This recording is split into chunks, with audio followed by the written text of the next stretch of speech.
Morning. We're talking with Michael Shank this morning from Michael Shank Racing. Michael, you had an effort at Indy with Michael Andretti and Andretti Autosport. Yep. With Jack Harvey running. Tell us about your experience there. It was some very stressful days, I'll tell you, especially early on, but overall it exceeded everything I'd ever hoped for. So I'd worked a long time in my life in racing to try to get to Indianapolis 500. Took a weird path to do it, but I'm grateful how it was done. We had a little bit of a tough time at the beginning, and we had a little tough time at the beginning, and unfortunately, you know, we had some setbacks early, but once we got through those, everything went the positive direction, and Andretti's rallied around us, and I mean, it was really a great relationship. Jack did a great, I mean, it was just good. Now, what happened to Jack in the race, none of us could have predicted or helped or anything. It was just a game of inches out there sometimes. So it was a great experience. We'd love to do it again. Been asked to do it again. We'll see where it goes from here. I mean, there's obviously two components to this. Number one is the knowledge that you got from the Andrettis in terms of, and I'm assuming you learned a lot from them? I think this experience was probably, I've learned the most in this racing experience in the last 10 years. Just we soaked all this information in that it takes to be truly competitive. When you're in that technical room at Andretti's, you're at the best. They're at the top of their game right now. So we learned so much.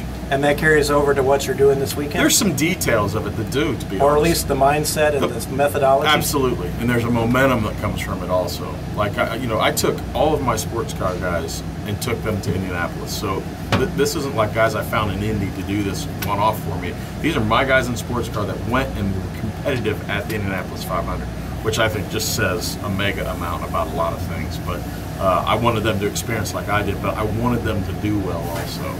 And when you look at, our pit stops in this stuff, and the IMSA stuff is 25 or 30 seconds, there it's 6.5 seconds. Mm-hmm. So there was a big learning gap there in the 2 weeks that we were there.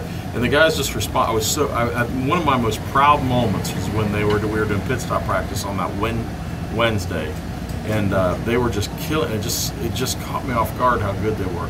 I was extremely proud that they adapted from one to the other just seamlessly.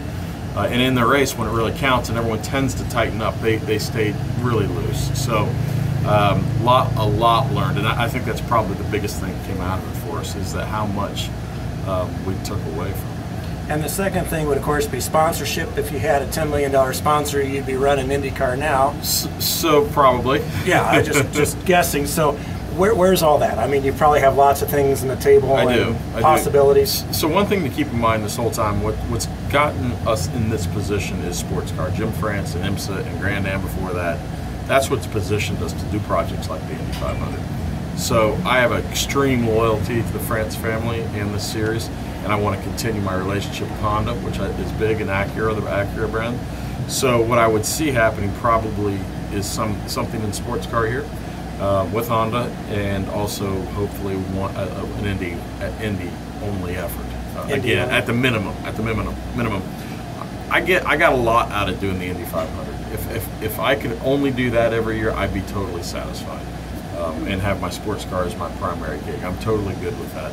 If the right situation came along and we could do something for a season, only if it's right, because to get the sports car program to where it is today, we sacrificed everything financially, my wife and I, and I'm just not in a position to do that again. I don't have another business, I don't have a trust fund, I don't have anything behind what we do here, so it all has to work. So it's not that the desire isn't there, but I'm old enough now to understand that there's some realities that I need to live in, and I want to live in. I don't want to torture my wife every year of her life together. So that's a good thing. Yeah. Okay. Thank you, Michael. Oh, you're welcome. Thank you very much. Good luck to you. Appreciate it.